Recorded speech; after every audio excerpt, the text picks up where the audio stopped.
Audiobook do Livro dos Espíritos. Segunda parte, capítulo 4.5. Sorte das crianças depois da morte, questões 197 a 199. 197. Poderá ser tão adiantado quanto de um adulto o espírito de uma criança que morreu em tenra idade?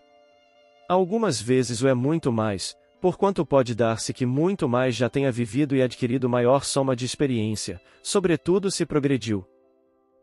Pode então o espírito de uma criança ser mais adiantado que o de seu pai? Isso é muito frequente. Não o vedes vós mesmos tão amiudadas vezes na terra? 198. Não tendo podido praticar o mal, o espírito de uma criança que morreu em tenra idade pertence a alguma das categorias superiores? Se não fez o mal, igualmente não fez o bem e Deus não o isenta das provas que tenha de padecer. Se for um espírito puro, não o é pelo fato de ter animado apenas uma criança, mas porque já progredira até a pureza. 199. Por que tão frequentemente a vida se interrompe na infância?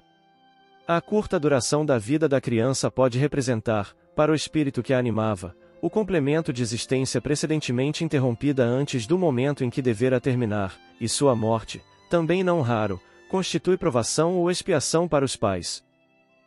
Que sucede ao espírito de uma criança que morre pequenina? Recomeça outra existência.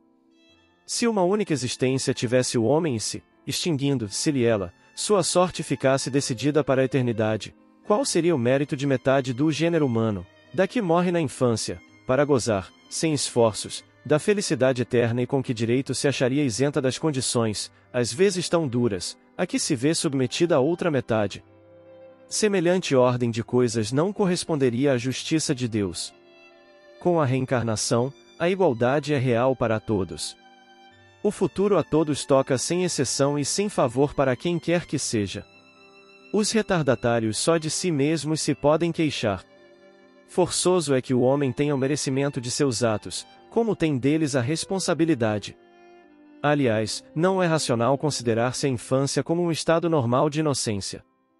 Não se vê em crianças dotadas dos piores instintos, numa idade em que ainda nenhuma influência pode ter tido a educação? Algumas não há que parecem trazer do berço a astúcia, a felonia, a perfídia, até pendor para o roubo e para o assassínio, não obstante os bons exemplos que de todos os lados se lhes dão? A lei civil as absolve de seus crimes, porque, diz ela, obraram sem discernimento.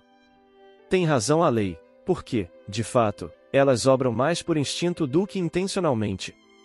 Donde, porém, provirão instintos tão diversos em crianças da mesma idade, educadas em condições idênticas e sujeitas às mesmas influências? Donde a precoce perversidade, se não da inferioridade do espírito, uma vez que a educação em nada contribuiu para isso? As que se revelam viciosas, é porque seus espíritos muito pouco hão progredido. Sofrem então, por efeito dessa falta de progresso, as consequências, não dos atos que praticam na infância, mas dos de suas existências anteriores. Assim é que a lei é uma só para todos e que todos são atingidos pela justiça de Deus.